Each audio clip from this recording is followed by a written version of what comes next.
Come on, work for me, you son of a gun. Hey, I think it's working. Let me see. Tom is here.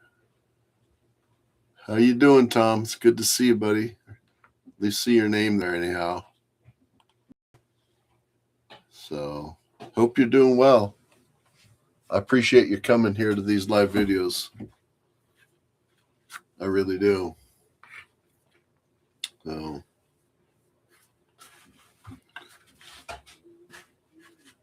hope everybody's doing good tonight.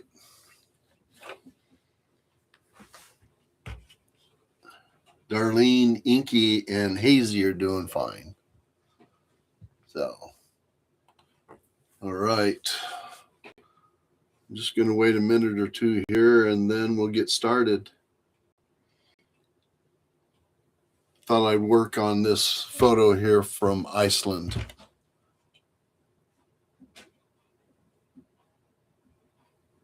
So, and then talk a little bit about focusing while we're out in the field. So, hope everybody's doing fine.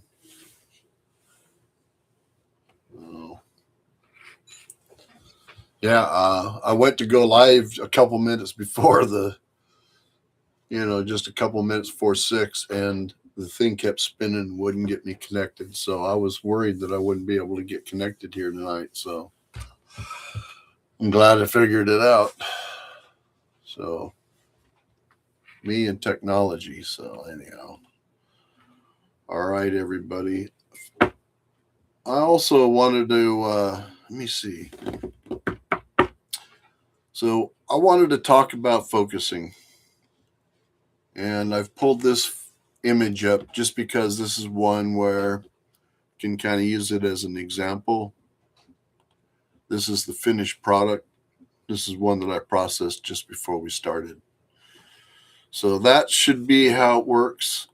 But let me see. I took 1, 2, 3, 4, 5. Let's see. 1. And that focused on the background. Another one, and it pulled back from the background a little bit. Maybe these trees are a little bit better focus, but you'll notice the flowers in front are out of focus. And then I moved it in a little bit more. Actually, I don't need to do this by hand any longer. The D850 does this for you. You can set it up to. Hey, Damon, how you doing, brother? I hope you're doing good, man. It's good to see you in my little chat box down here. So this one was a kind of windy day. I had to do a quick shutter on this, but I wanted the focus to be nice and crisp all the way through the photo, and was struggling a little bit with doing that by stopping down and bumping my ISO up, which is how I would typically do it. So I know, pardon me, I got my ale of ginger.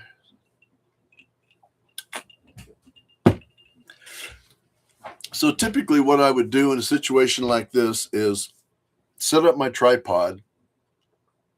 And then what I would do is I would take the camera and focus it all the way out to infinity. And zoom lenses, when you go to infinity, will always make the foreground soft and out of focus. As a matter of fact, it'll even make the background out of focus, because infinity on a lens typically focuses past infinity a little bit. So somehow it's hi Bob, thanks for showing up. Thank you. But what I was saying is that I'll set the camera up on the tripod, and then I'll zoom out to infinity, which messes everything up. And then I'll bring my live screen up, and I'll zoom in to the flowers in the foreground, just on the edge of the foreground, because those are the closest thing to my lens.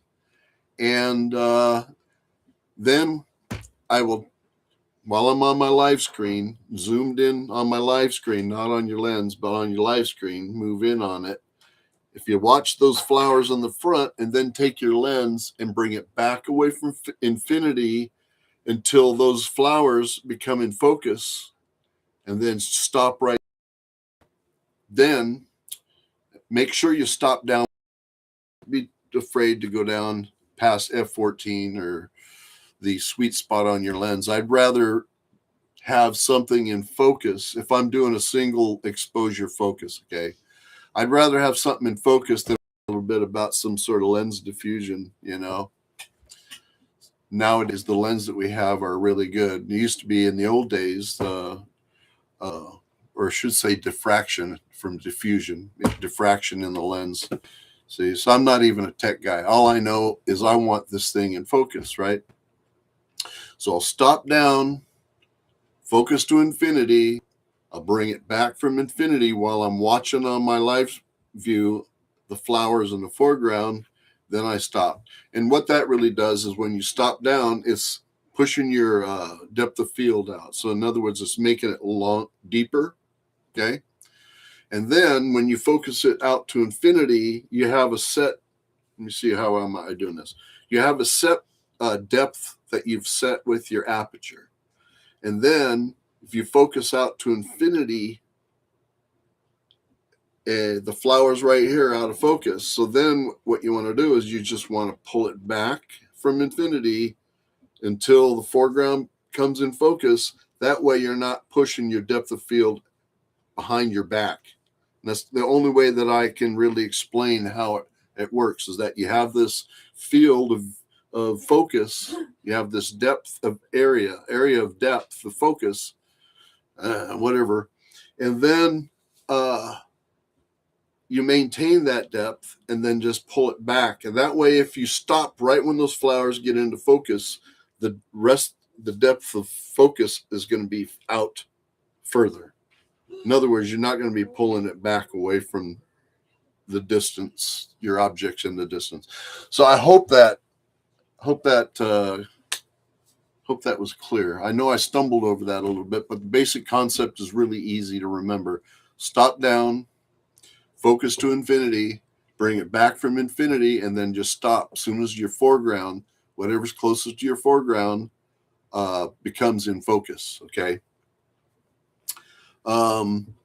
There's something else that you should remember, is that the closer you get to the flower in your foreground, so the closer you get to your foreground with your lens, closer you get to that foreground, the more shallow your depth of field becomes.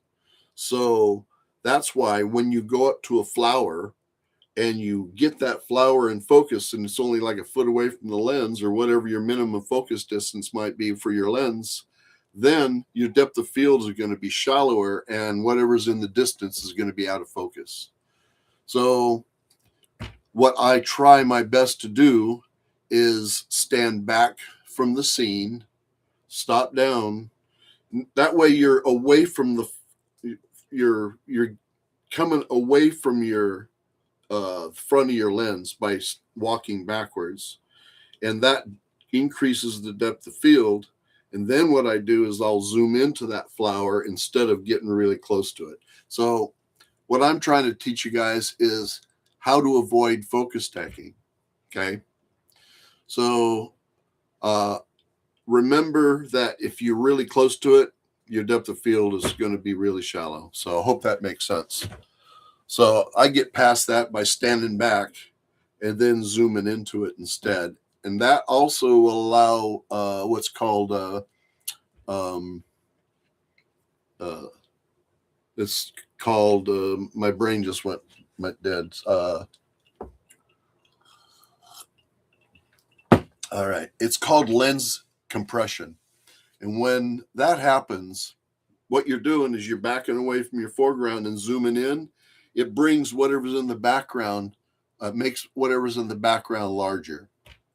Okay, so it really will compact your composition really well if you use that trick. Okay, so if you have any questions about what I'm saying, please let me know, and I'll slow down and try not to stumble over my explanation, because really It's a very simple concept, okay?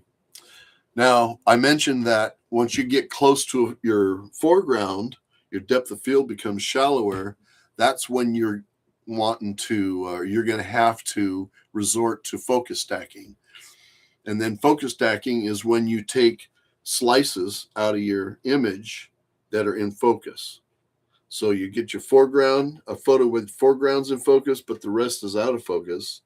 And then you take and you move out through that scene and focus that area, and then that area, and you bring them into Lightroom and you combine them together. And Lightroom takes all of the out of focus areas, throws them out, and then just keeps all of the stuff that's in focus and brings it all together, okay?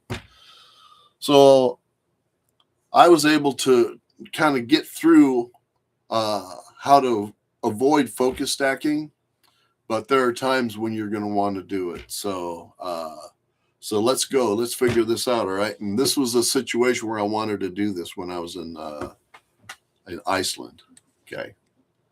All right, let me see. Let's start at the beginning and process this, all right? So let's reset it. That's what it was when I started, okay? Let's reset them all, okay? Reset. Come up, go to lens corrections and make sure remove chromatic aberration is clicked, and then enable profile correction. A lot of times I'll turn this off and on, and then I'll look at the photo and you notice there's a difference. And what that is when you click this on, one of the adjustments that it does is it will remove barrel distortion that your lens might cause. But there are times when you might want it there, you know. So when you click it on, in this particular case, it makes the waterfall seem a little bit closer. Now watch. See, it's smaller, a little bit larger. So I kind of like it. So I'm going to leave the profile correction on. All right. The white balance is a little bit blue for the scene, I think. So, well, let's go make sure we got on camera neutral. At least that's where I start. Okay. Camera neutral gives you the best dynamic range. And you'll notice that this histogram is balanced in the middle. I could have probably balanced it over to the right a little bit more. Okay. All right.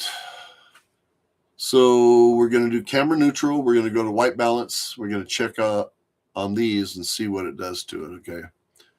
That one really warmed it up, but I kind of like it, but I might want to make a little bit of adjustment in that. It kind of made it a little bit too warm.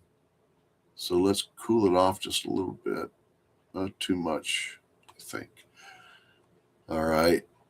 So that looks pretty good for now. Okay.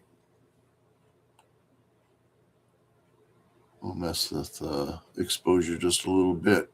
The reason I'm pulling the exposure down is because I'm going to be creating a vignette here. I'm going to hit this radial gradient, and I'm going to concentrate this around more to where the waterfall is, because it's got like a little alcove there, you know,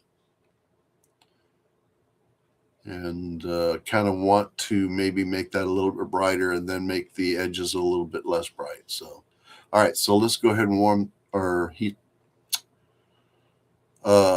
brighten that up a little bit. I want to bring the highlights down, not all the way, but some. And the reason I'm bringing the highlights down is because it shows more of the texture of the waterfall, and we'll affect that waterfall again when we go into our tone curve. Okay. So, in fact, I might want to bring some shadows in there, just because either that I will go down to where is it at, dehaze, and maybe take some of that haze away and see what it looks like. There we go. Kind of like that. And then I'll zip up here and I'll affect the exposure on it a little bit more, brighten it up. And when I hit dehaze, it kind of made it a little bit seem a little bit broad, or more contrast, a little more contrast, darker is what I'm trying to say. All right. Then another thing I want to do is this up here at the top of the scene. Remember when I messed with the white balance? This has got some nice warm light coming through here. So having all this dark, or this area here in a blue, really is counter to what there. And then make it a little bit warmer. Make it like you got some nice warm light coming through there. All right. And then our little purple flowers down here need some attention. So I'm going to take my linear gradient and I'll pull this up from the bottom. And then I'm going to take the tint, pull some purple in, and maybe some blue.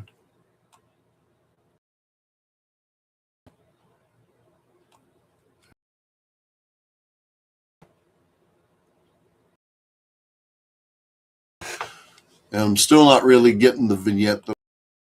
Click on this mask, hit the three little duplicate and invert mask, okay?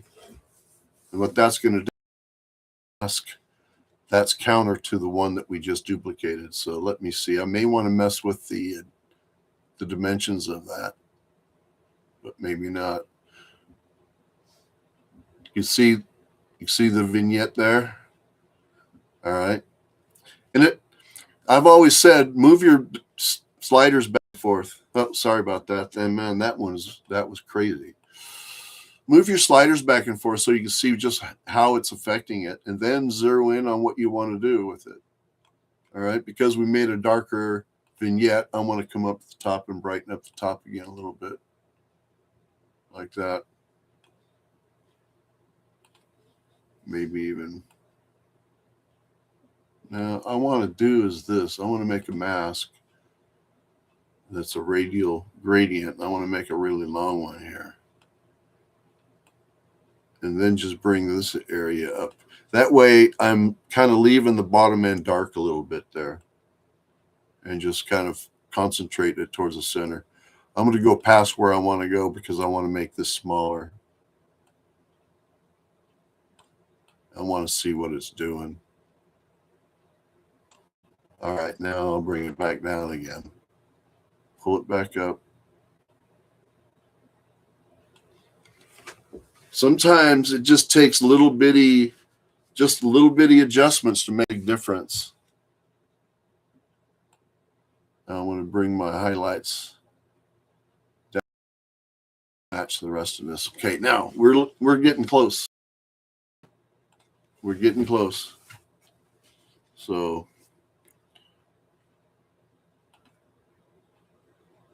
oops. There we go. So that's on the left is before, and the one on the right is afterwards. And looking at them side by side kind of makes it clear just exactly how much work you've done or just what you've done to this image. And so a lot of times if I look at them side by side, I might think to myself, well, I kind of went a little bit too far on that. Maybe I could back down away from that a little bit. Like maybe it needs to be more green in here, right?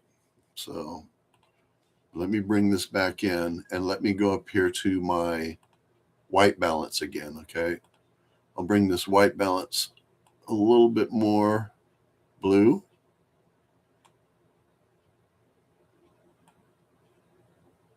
Really made the waterfall a little bit white.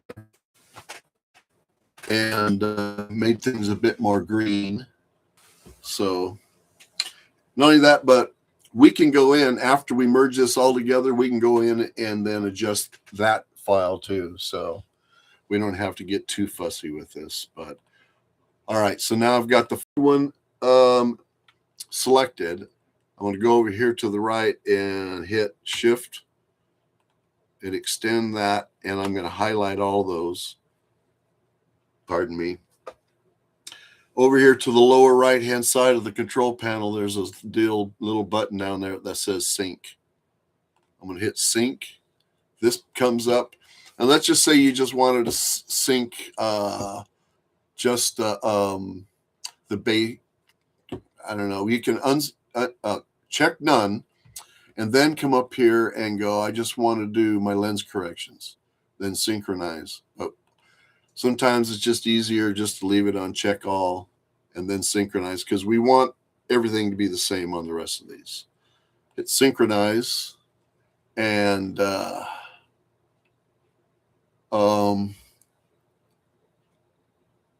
they may be merged or replaced with copy mask.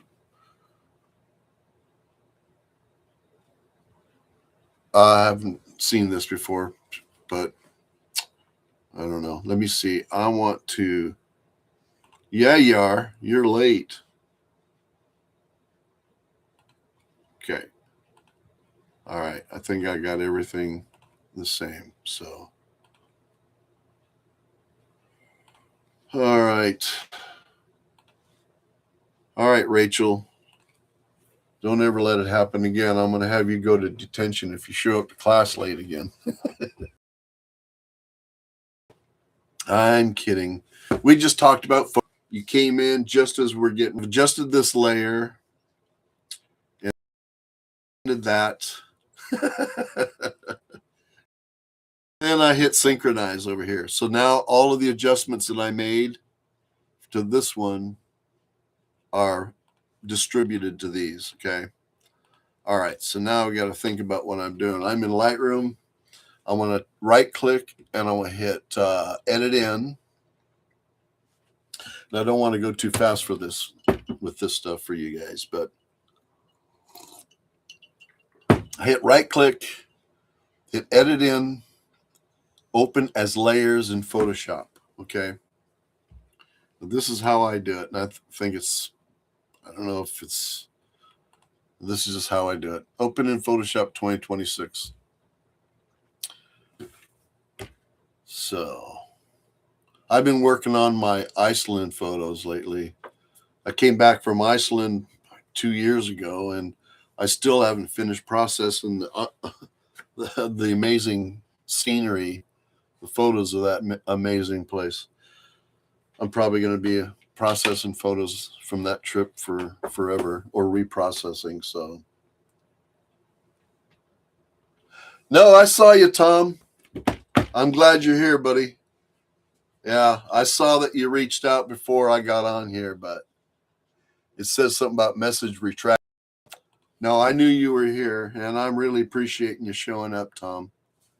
So I just sit and wait till it's done doing its thing.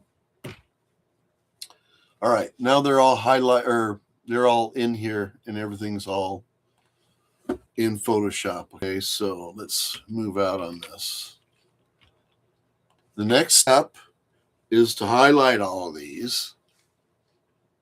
And then we go to edit and go auto align layers. Okay, auto align layers. And then you click on that, hit auto, hit OK. So as your lens moves out, things kind of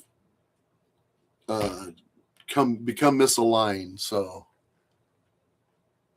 Joe, you're always supposed to warn me when you're sneaking up on me. I'm glad you're here, bud.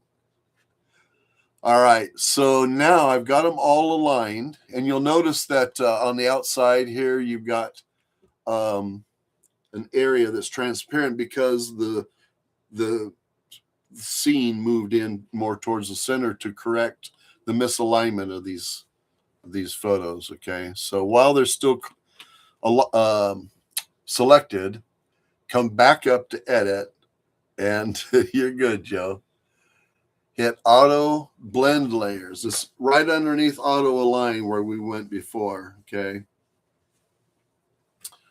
See that you guys, even on here, you'll see this left one is not. So, and I just click down here. So, and then hit OK. Then it'll sit here and think. The speed that this does this will depend on how fast your computer is. So mine is pretty snappy, so it does it pretty quick. So, all right. You'll notice you can turn off all of these layers down below down here and just look at the one up on top. And if you hit Control 0, it'll fit the screen. If you hit Control 1, it'll zoom in to its actual size. Okay. So this is where you can kind of move around. We will probably have some areas that may be out of focus because of movement of the flowers or something maybe. But if you notice now, we're in pretty good focus up here at the top. Down through here, these trees are in focus. The flowers look pretty good. You'll notice this one here probably moved in the wind. But the focus itself looks really good. I mean, it looks a heck of a lot better than it did here. Let me look. Let me bring this one up, and you'll notice how bad the focus is on that. So, all right. So hit Control 0, hit Control minus, and it'll zoom out. And then we can kind of look at it. Take a look at the broader picture here. And, I move my photos in and out of Photoshop, or in and out of Lightroom and Photoshop. I'll move them back and forth, I guess is what I'm trying to say. So now that I've got the basic adjustments done and I've got it focus stacked, I'm going to just hit Layer, Flatten Image.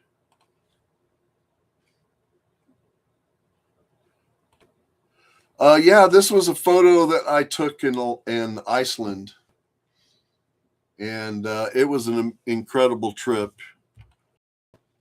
You guys got a minute? Let me show you some of the other photos that I took. And I'll just do this real quick, okay? Share the screen. I always have to remember to do this. Share. There you go. You guys, if I switch back and forth between Lightroom and Photoshop and forget to refresh the screen, don't feel bad at all about coming down in the chat and going, hey, man, you did it again. So, Joe, I don't know. It could be my connection. I've got a cable. I've got a good, fast connection, but it's possible that something's going on. I hope it's not pixelated for everyone. If it's only your problem. Let's buzz through these pictures real quick. There's a Arctic tern. These guys kind of hover, kind of try to hit you in the head. Whoops. Here's some puffins.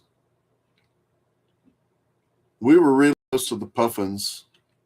Hey, Joe, let me know if it gets better, if it's coming in and out, so, or not. All right. These cute little guys. We stayed up all night long with these because it was the middle of the winter. Okay, good. It was the middle of the winter time, and it was daylight all night long. So we're out there photographing these things, and we didn't even realize. I mean, didn't even stop to think about how late it was or how early in the day it was the next day. But that night, we got back to our hotel room just enough time to check out of our hotel room. We didn't even stay in our hotel rooms that night. Yeah, we photographers do crazy things. This photograph I took in 2 exposures. I left it out of focus up here, and the out of focus area, his little green grassy area, that's all one photo. And then I took a moment and focused on the mountains behind him because the mist was coming through. And then, so I took those 2 pictures and I merged them together when I got home. So I really liked the background to that one. So more puffy little birds. These guys here were, I don't know what they're watching. They're watching. Let me get past these birds. Oh, check this guy out. That's a tick. There's a tick on that bird. I didn't see it when I took the photo. I got back home and I looked at it. So thankfully I didn't have any ticks stick to me. So, all right. Don't ask me to pronounce any of these Icelandic names because I won't be able to. I've got them all written down, but yeah, this was an incredible mountain in the background. That's kind of a more of a broader view with black sand and this is at thank you, I appreciate it. The Puffins posed for us that night. It was just really an incredible place. This was the icebergs on the still got more of those. I got a problem. Hey Scott, you missed my talk about how to focus without focus and how to focus stack. But right now what we're doing is we're going through some of my Iceland pictures. I'm going to do this real quick. This is believe it or not, all of this lupin is invasive. It's not a part of Iceland, natural, processed, unprocessed. These I've somehow got those in there. This one I just processed this one today. This was taken from an airplane. We were in a Cessna flying over these braided rivers. The other one was blue, and this one was kind of muddy orange color. So these are birds, the little spots down there. They're seagulls. More of these braided river shots. Some of them I processed and some I haven't. So this is an incredible place. You can go down, take your life in your hands and go down here and get some shots from there. This little gorge is really pretty. So here's the photo we're working on. This waterfall is awesome. You can get behind it and photograph the sunset. We had a little bit of color, but not as much as I would like. It would have been cool with a screaming sunset, but I'm not complaining. And it was a very pretty sky, and just standing there behind that waterfall was pretty incredible. And this, we're kind of in a cave. You kind of go through a slot and it opens up, and then this waterfall falls down inside. It's pretty cool. This is the Valley of 1,000, I think they call it. Something like that. This was a really incredible place. Hey, Jay made it. I could just spend probably a week here because there's hiking trails that go down from the top down to the bottom. I was pretty sick when I was there in Iceland, so a lot of this was quite an effort for me to do, but I did it the best I could. But I was ill. I would love to stay at a lodge close to here and then just spend some time hiking down into this valley. And another valley I'll show you too that's really cool is this one. This also has trails to the bottom. This is a bit more of a challenge to get to the bottom. I was there for a week. So yeah, I spent a week there. We were, what we were doing is we were, my good friend Chris Byrne and I were with his company, Destination Earth Photography Tours. And we had a group that we took to Iceland. And yeah, it was my first trip to Iceland. And so this was pretty much an eye-opener for me. And I tried my best to try to photograph the place a little bit different than a lot of the common photographs that you see, like this area. Vesterhorn. This is where the trip ended. So like I said, I've got a ton more photos to process from that trip. So, all right, let me get back to this. We are in Photoshop. So let me see. You guys are looking at me, I think. I don't know what's going on. There, you guys should be able to see my Photoshop again. So I keep an eye on the chat over here in case you have some questions and stuff. All right, so what we've done for those that are late comers is that, and I don't want to, do this for the people that have been here, I understand, but I'm going to just explain what we've done. And if you have any questions with anything that I mentioned, just get a hold of me afterwards. And we can always do a Zoom session. You know, I do Zoom sessions and stuff for people quite a bit, especially for processing. So to get a hold of me and we'll go over it again, or we'll go over it completely. Okay. So what I've done with this photograph is I've focus stacked it. You can see over here. So after I get done focus stacking, I'm going to mash it down. I'm going to close it. It's going to ask me if I want to save it. I'm going to say yeah. I'm going to go into Lightroom, and it should toss it into Lightroom as a TIFF file. There it is. Kaboom. There's the photograph. I was mentioning earlier that I like to toss it back and forth between Photoshop and Lightroom. You know, nowadays, it used to be that I would just do basic adjustments and then just complete everything in Photoshop. But yeah, is it? Oh, okay. Right. I got it. Thank you, Scott. I'm an idiot when it comes to this stuff. Share. You should be able to see it now. All right, on. Thanks, Scott. I don't know what I'd do without you, buddy. Ale of ginger. My favorite. All right. So here's our photo. This photo's got basic adjustments done to it. It's got focus stacking done to it, so we should be pretty good from front to back. Like I'd mentioned earlier, you'll have a little bit of softness. That's zoomed way in, way. It's 300%. Let's get it back to 100%. Let's look at our background. The people up here look good. The birds on the cliff are cool. Nothing's overexposed on the waterfall, and it looks good. The trees here look good, and the flowers are looking fine.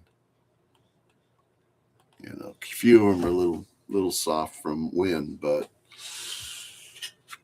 I try not to be too picky with this. You know, I used to be to a point. I used to be so picky to a point where I was letting things that really don't really matter that much bother me, instead of just getting past it and learning to live with it. What the heck's behind me? My shirt kept creeping up behind me here. All right, so now what I'm going to do is I'm going to do a few more adjustments in here. And I'll be honest, I love these masks in here. They're a lot easier than creating masks in Lightroom nowadays. So it's really easy. I've told people that they'll look at their photo at 300% or something like that on their computer screen. I tell them, that's like putting your nose up to your photo. Put it on the wall, and then go walk up to it and put your nose up to it. And that's kind of what you're seeing.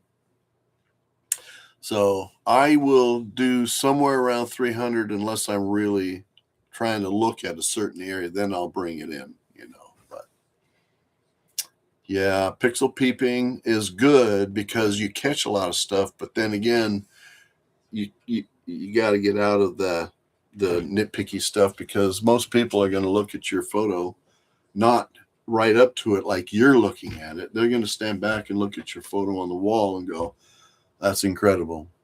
That is an incredible photo.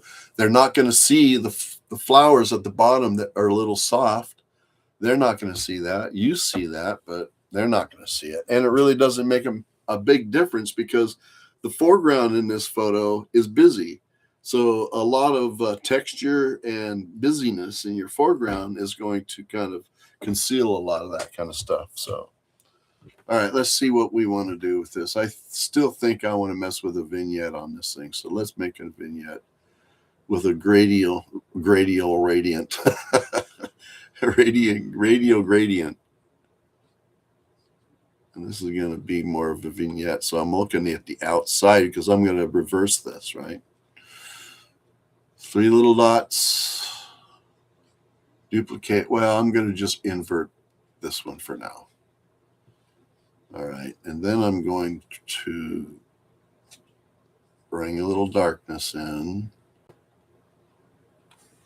I might even want to warm up my white balance again a little bit. We got a little bit cool on the last we got a little cool on the last adjustment we made before we tossed it into Photoshop. So that still might be a little bit too much. You can hit the word there and then hit minus or plus on your keyboard, and you can change that too.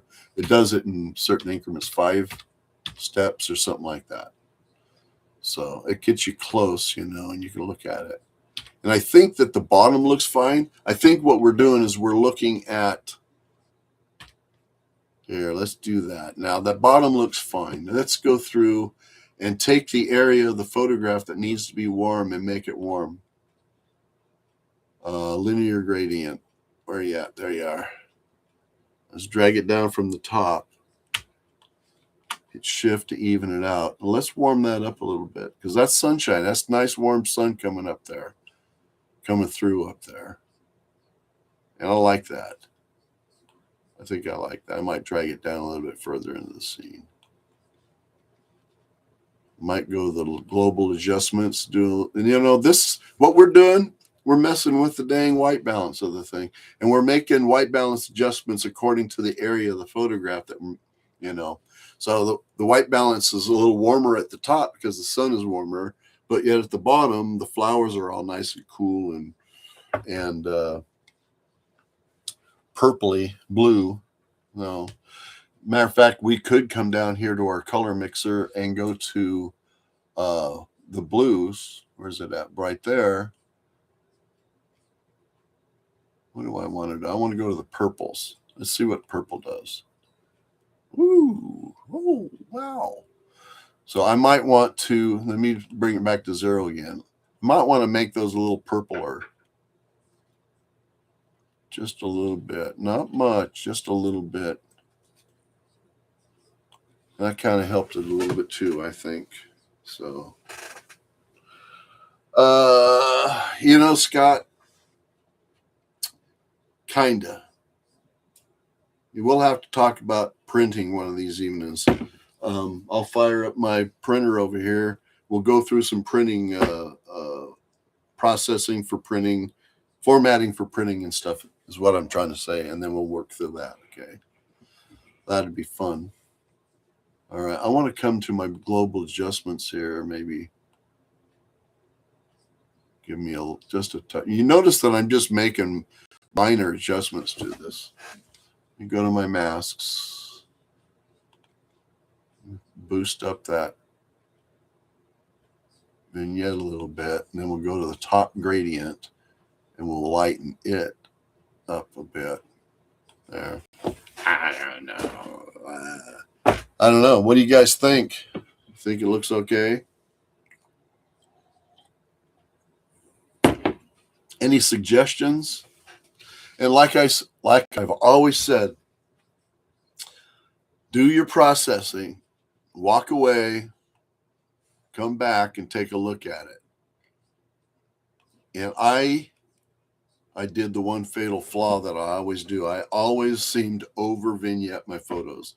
So I just kind of stopped, looked at it again, and I could see over here on these sides, it was a little bit too dark. So I brightened it up a little bit. So yeah, these are lupins. There are lupins all over Iceland, and they're actually invasive. So yeah, but they make some pretty pictures, that's for sure. So does it look good to you guys? Thanks, Jay. Appreciate it. Yeah, let's try something now. Let's take this and take it back into Photoshop.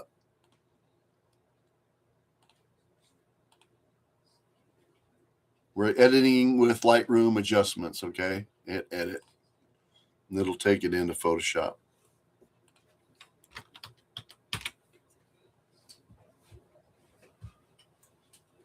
It could be probably a little clarity might help the sharpness.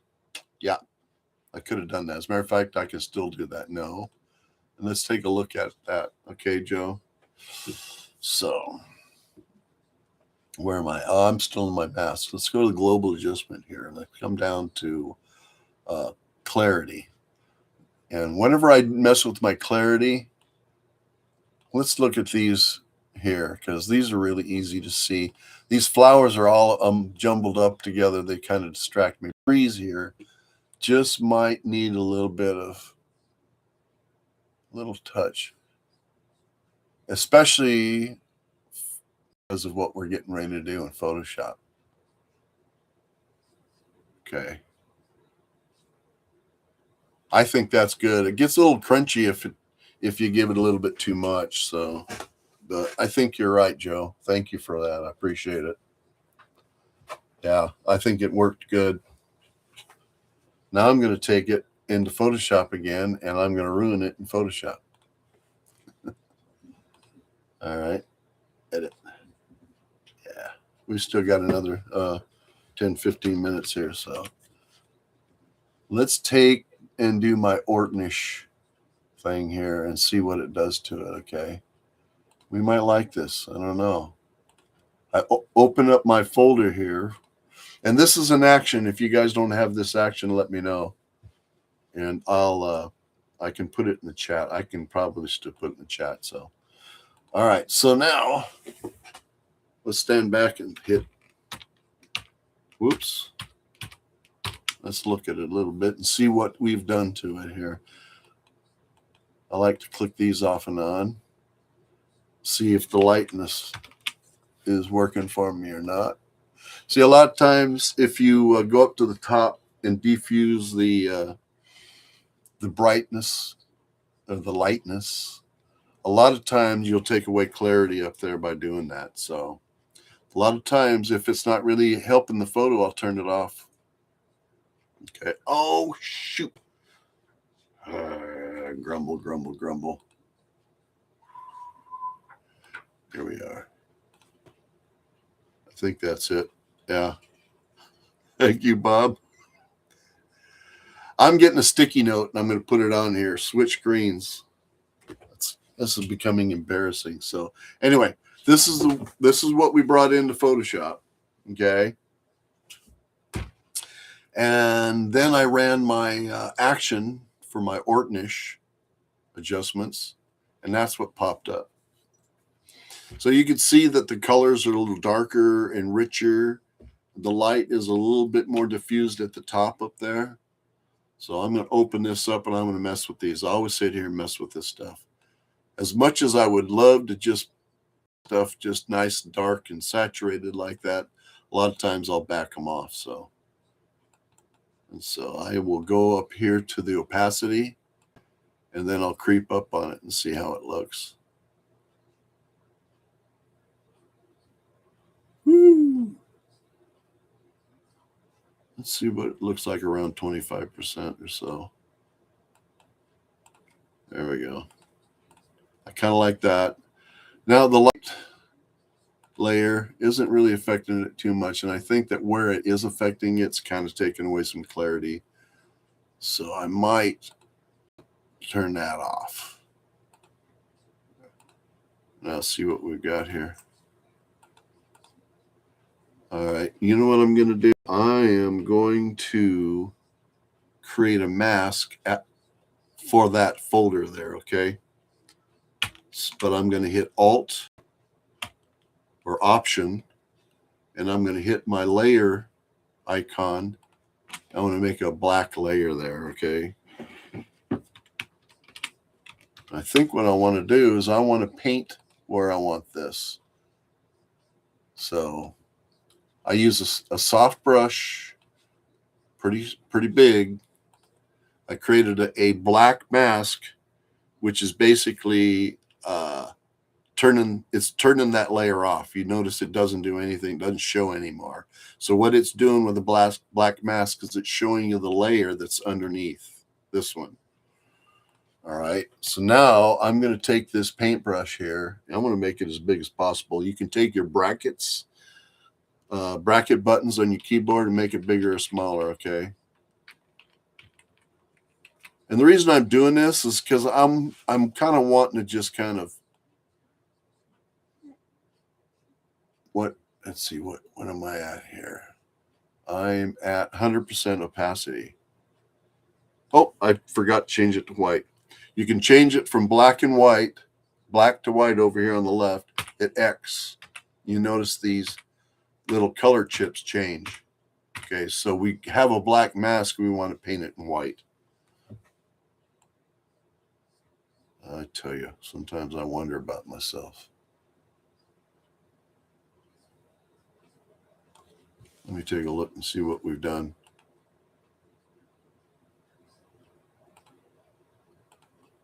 Let's see. Let me go back and do this again. There's a reason for it. Okay, now I'm going to come through here. I'm going to paint this in like this, through these flowers, come up the other side.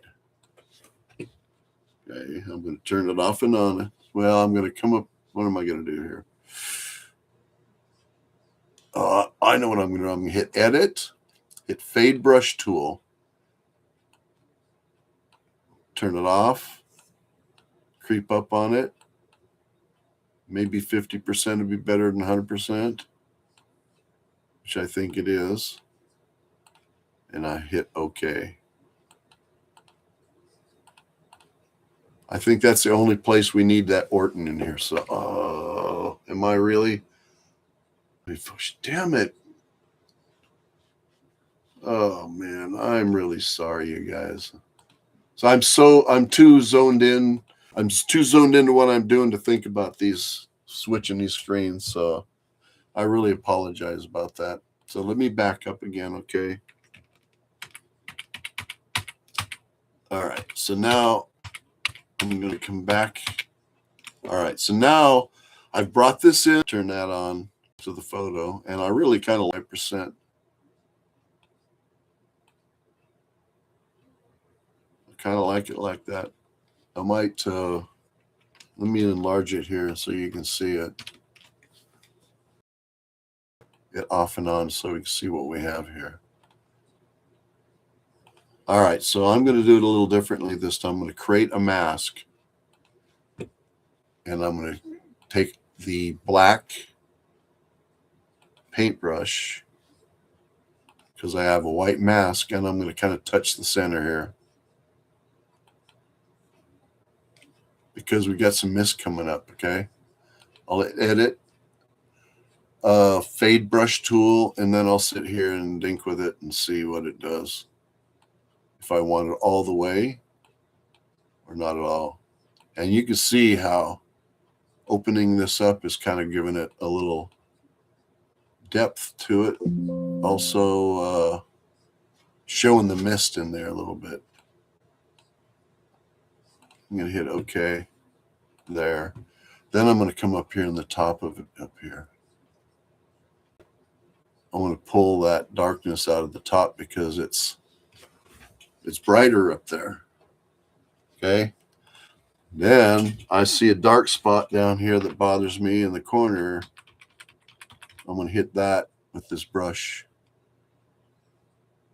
And that looks pretty good. I don't know. So what do you guys think?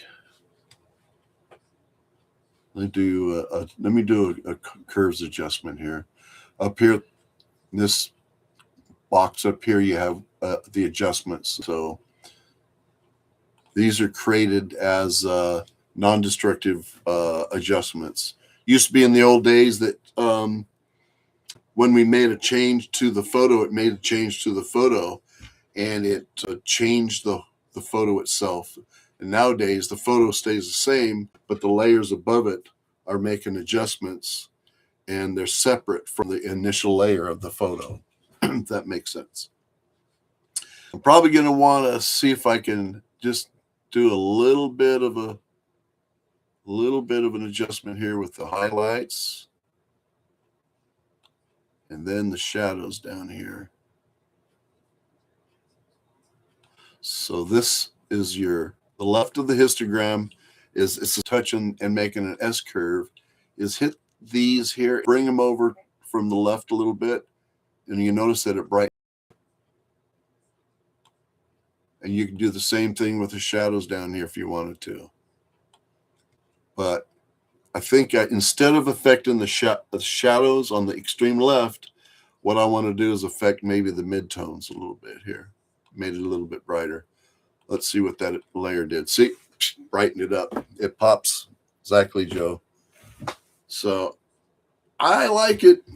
I don't care what anybody says. I like it. And that's the way you should be with your photos too.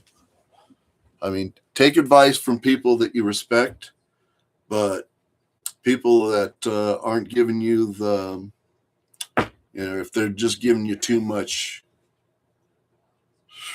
I don't know what to call it, just too much negativity or something like that. Because every now and then you'll have somebody come through and say something about your photo. Just let it roll off your back.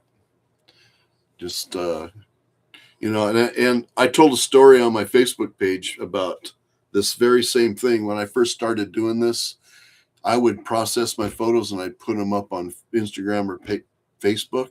And back then, people were going, "Oh, that's photoshopped," and then they're going, "That's no good. That's photoshopped and stuff," So back then, it really affected me, and I took that stuff to heart when I shouldn't have, because I was trying my best to try not to Photoshop my photos. And so it kind of retarded my progression in processing my images. And then in the meantime, everybody just walking along and processing their photos and moving along. And here I am stuck in this rut listening to what other people are saying to me instead of going, I'm going to do what I want to do. I don't care what you say. So that's the way you should be with your photography and certain parts of your life in general. So, all right, I'm rambling here. So let's mash this down, layer, flatten image, hit OK. And what I like to do when I get it to this point is I like to take a walk. I like to go someplace and then let my eyes adjust and then come back and look at it. And then and let me close this out, because I may finish what I want to do here. I'll close this out. Hit yes, because you want to save the adjustments you did. All right. And then I'll bring it into Lightroom. And then I will walk away. I'll come back to it and then maybe make some more minor adjustments over here to the right. Hope that makes sense to you guys. So I hope that makes sense. So I'm keeping this to an hour. It's been an hour now. And all I have to say is I really appreciate everybody showing up tonight. And I'll be here next Sunday night. So if you guys want to show up, if you have any questions or anything, but what were we talking about doing next Sunday night? We had discussed maybe perhaps doing, it'll come to me and then I'll announce it. So, all right, you guys have a great week. Hope you guys get out and take some good photos. Summertime is kind of slow for me. I'm really productive in the spring and in the fall. And in the summertime, I do things like repairing my bathroom. I'm doing kind of a minor bathroom remodel. And right now we have a new sand filtration septic tank or septic system going in outside. So we're kind of in we're kind of in a transition scene right now here at the home at. But anyhow, all right, I'm going to say goodbye. I appreciate everybody showing up. I really do. And I really appreciate those that keep showing up, because that shows that you got a little bit of faith in me. So I've got a workshop in the Gorge that's coming up. If you guys want to photograph with me, I got it priced as low as I can price it. And it includes a, what do they call that? It includes a room. Okay. Anyhow, that's what I got coming up, and I got plenty of room in that because it hasn't been filling up as much as I would have liked. So get a hold of me and let's do something together in the Gorge. Okay, here I go. I'm going to close this off now. Reach out to me if you need anything. Thanks again. Okay, bye.